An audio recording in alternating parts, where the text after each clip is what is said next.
మన ఛానల్లో గుడ్లు గోంగూరతో కర్రీ ఎలా చేయాలో చూపిస్తున్నాను. గోంగూరతో ఏ నాన్ వెజ్ చేసినా హిట్టే. సో ఇంకెందుకు లేట్, ఈ టేస్టీ గోంగూర ఎగ్ కర్రీ చేసేద్దామా.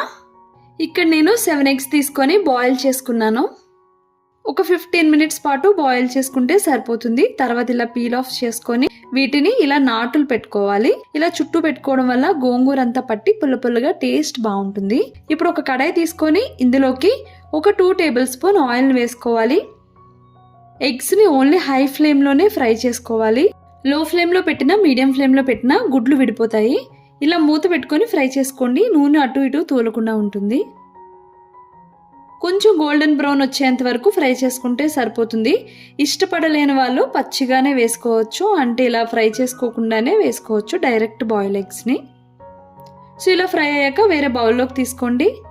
ఇప్పుడు ఇదే కడాయిలోకి ఒక కట్ట గోంగూరని శుభ్రంగా వాష్ చేసుకొని దీన్ని